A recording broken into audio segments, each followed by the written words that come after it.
kalau masalah stigma sama penderita corona, berarti gimana sih, kan banyak banget tuh kayak masalah dia nggak diterima pemakamannya, terus udah gitu pemakamannya setelah masyarakat tahu ada juga yang kasihan banget harus dibongkar, dipindahin, dan ini juga masih nyari harus di mana. Dan kalau nggak salah terakhir ada deh ibu-ibu yang video katanya suaminya jenazahnya masih ada di rumah karena nggak ada pemakaman yang mau menerima. Ini gimana Kak? Sebenarnya seberbahaya itu kalau udah meninggal? Sebenarnya begini, memang setiap jenazah yang memang sebelumnya adalah pasien COVID positif, maka ada protokolnya. Salah satunya adalah ketika meninggal langsung dimasukkan dalam kantung yang kedap air, dan memang kantung jenazah khusus ya. Dan proses sampai ketika dia dimakamkan itu 4 jam paling lama. Jadi memang harus cepat. Makanya karena itu doa-doa pun seadanya, artinya seperlunya, lalu sesederhana mungkin dan secepat mungkin dilakukan. Itu sudah menghitung waktu tersebut. Dan apakah bisa menular apa enggak? Sebenarnya sih kalau sudah dibungkus dalam kantong jenazah dan kedap air harusnya sih udah enggak. Tapi ada tapinya nih. Tentu untuk hal ini semuanya tetap dalam kondisi super waspada. That's why kenapa yang melakukan itu juga orang dengan proteksi, dengan hazmat juga. Dan pemakamannya sudah ditunjuk oleh Dinkes. Saya nggak tahu makanya apa kasusnya itu dia milih pemakaman sendiri apa gimana, karena emang ada dinas kesehatan yang sudah memilih tempat pemakaman, karena ada juga syaratnya.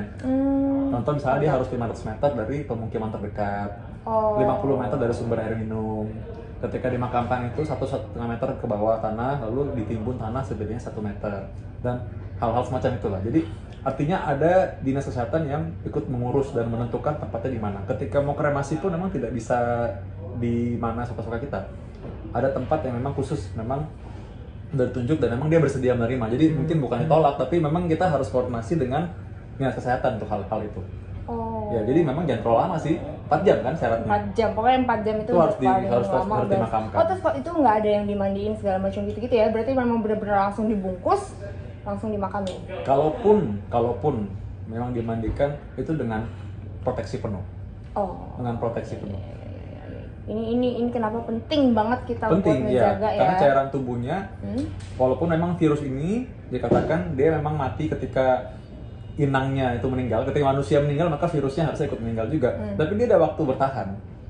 Ya, jadi ini that's why kita gini. Virus ini kan masih baru nih dikenal. Virus coronavirusnya udah lama, tapi yang jenis ini nih kan relatif baru.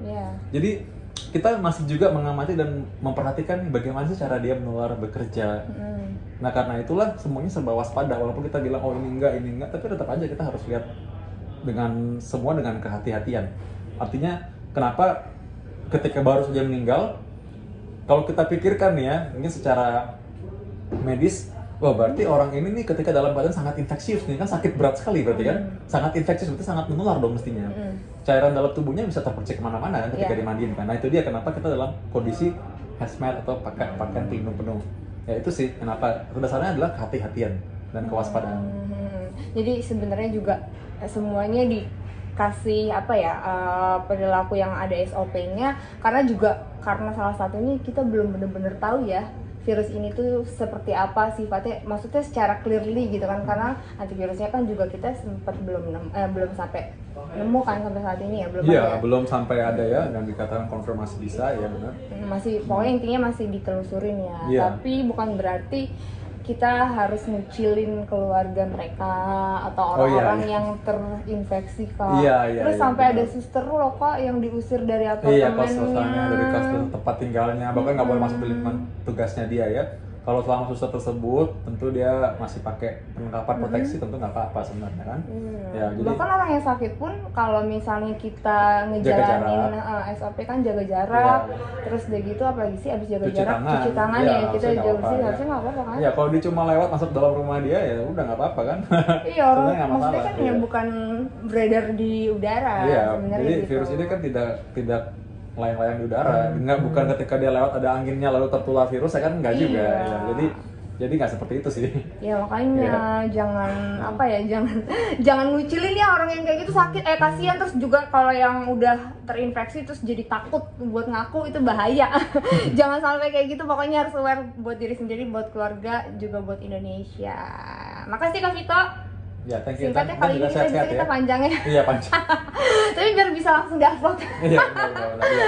Yang penting semua jaga kesehatan. Iya. Ya, Intan juga jaga kesehatan ya. Iya. Sama Intan jadi sama sih, semua juga. Harus Follower Intan juga sama. jaga juga kesehatan. ya. Ingat Iya. cuci tangan, physical distancing. Iya, Ya. jangan lupa cuci tangan, physical distancing itu hal yang paling utama. Jangan lupa untuk subscribe, like, follow. Follow, subscribe, like, dan share. Oh, Iya. apa Kak Vita apa namanya? Dokter Vita ya? Dokter Vito. Dokter Vito, YouTube-nya, Instagram-nya @doktervito juga. Terus juga jangan lupa subscribe ini. Dadah.